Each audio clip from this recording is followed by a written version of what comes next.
Assalomu alaykum, hurmatli ustozlar, aziz talabalar. Bir jihatni baralla ayta olamizki, bugungi kunda kelib Termiz davlat universiteti xalqaro maydonda o'z o'rni va nufuzini kengaytirib bormoqda. Birgina qo'shma ta'lim dasturlari asosida joriy o'quv yilining o'zida 100 dan oshiq talabalarimiz xorijiy nufuzli oliy ta'lim muassasalarida tahsil olish imkoniyatiga ega bo'ldilar. Bundan tashqari xorijiy nufuzli oliy ta'lim muassasalaridan professor o'qituvchilarni jalb etgan holda ta'lim berish o'quv jarayonlari ham amalga oshirilyapti. Fikrimiz isboti sifatida ayni damda Termiz davlat universiteti tabiiy fanlar fakultetida Hindistonning Aligarh Muslim universiteti professori Muhammad Nazishxon soatbay asosida dars o'tayotganliklarini keltirishimiz mumkin.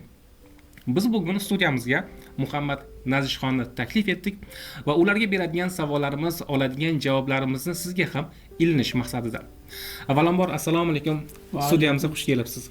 Sizga beradigan dastlabki savolim oliygohning universitetning ilmiy salohiyatini yuksaltirishda, malakali mutaxassis kadrlarni tayyorlashda avvalo talabalarni xalqaro universitetlarga tahsil olishini tashkil etish kerakmi yoki o'sha nufuzli oliy ta'lim muassasalaridan professor o'qituvchilarni universitetga jalb qilish kerakmi? Qaysi biri ahamiyatliroq sizningcha? A university not only for Termiz State University but Nafaqat Termiz davlat universiteti, balki boshqa barcha oliy ta'lim muassasalari uchun ham muhim deb hisoblayman.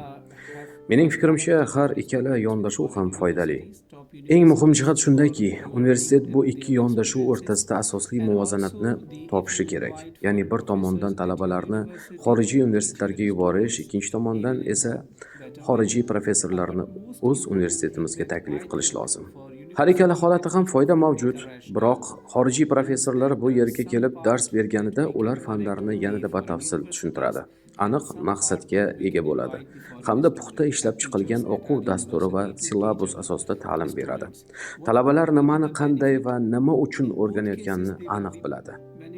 Termiz davlat universitetida talabalar uchun juda katta salohiyat bor deb hisoblayman. Janob Shavkat Mirziyoyev ta'limga katta e'tibor qaratyaptilar. Buning evaziga biz o'qituvchilar ilm tarqatish imkoniyatiga ega bo'lyapmiz. case of other kind of like exchange. Muhammad Nazishxon Samarqand davlat universiteti va Hindistonning Aligarh Muslim universitetida dars berasiz va bu jarayon o'z-o'zidan talabalarni ilm olishga bo'lgan chanqoqligini taqqoslash imkoniyatini beradi-da. Xo'sh, Termiz davlat universitetining talabalari ilmga qay darajada chanqoqlik bildirishyapti? Because I have taught many students at Aligarh Muslim University. Then I came to Uzbekistan and I taught. Men Aligarh musulmon universitetida ko'plab talabalarga dars berganman. Keyinchalik O'zbekistonga kelib, Samarqand davlat universitetida dars berdim va hozir ham u yerda faoliyat yuritmoqdaman. Personally, what I think Shuningdek, Termiz davlat universitetida ham dars berib kelmoqdaman. Shaxsiy kuzatuvlarimga ko'ra, Aligarhdan tortib Samarqand va Termizgacha bo'lgan barcha talabalar auditoriyaga yangi bilim izlab kiradi. Bu juda muhim jihat, ammo o'qituvchi sifatida bilimni sifatli va zamonaviy tarzda yetkazish bu biz pedagoglarning oldimizda turgan mas'uliyatli burchdir. we provide them better learning experience. Thank you very much. Muhammad Nazishxon Termiz davlat universiteti tabiiy fanlar fakulteti bilan o'sha hamkorlikda ish faoliyatini amalga oshirdingiz va bu yerdagi muhit haqidagi taassurotlaringiz qanday? Okay, thank you very much. This is very interesting question because I like it very much. Since I entered to Uzbekistan in 2022. Katta rahmat. Bu savol menga juda yoqdi. Men 2022-yilda O'zbekistonga kelganman. Keyinchalik Termizga tashrif buyurdim va Termiz davlat universiteti bilan yaqin hamkorlik o'rnatdik. Ayniqsa tabiiy fanlar fakultetidan professor Bahodir Abdulmo'minov bilan aloqalarimiz juda mustahkam. Bu safar Termizga kelganimda u meni oila a'zosidek iliq kutib oldi. Bu holat O'zbekistonda juda go'zal qadriyat ekanini his qildim. U meni va oilamni o'z uyiga taklif qildi, madaniy almashinuv bo'ldi. Farzandlarimiz birga o'ynadi. Oilalar o'zaro yaqinlashdi. Shu sababli Termiz davlat universitetiga bo'lgan munosabatim juda samimiy va iliq. Universitet rektori Abduqodir Toshqo'lovni oliy ta'lim vaziri lavozimida ishlaganlaridan buyon taniyman. Termiz davlat universitetiga kirishingiz bilan u kishidagi talabchanlik va tashabbuskorlikni his etasiz.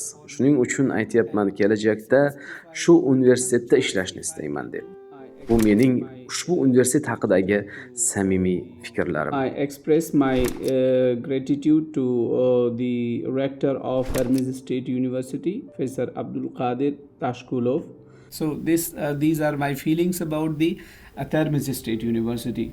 Yuqoridagi fikrlaringizni anglayapmanki, aynan tabiiy fanlar fakultetida juda ham samimiy muhit shakllangan va buning evaziga yangi istiqbolli rejalarni ham tuzishga ulgurgansiz. Xo'sh, keyingi rejalar qanday? We have decided some plans that we will help them or we will provide them from our side, like especially me.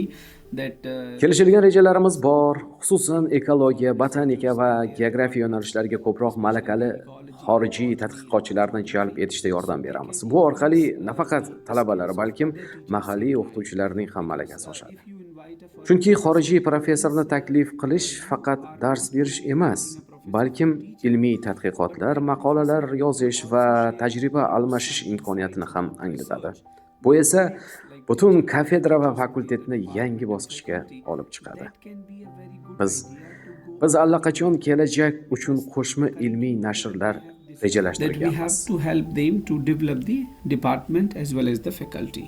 Professor Muhammad Nazishxon, studiyamizga kelib mazmunli suhbat uyushtirganingiz uchun sizga o'z minnatdorchiligimizni bildiramiz va albatta ezgu rejalaringizga muvaffaqiyat tilaymiz. Sizga katta rahmat. Salomat bo'ling.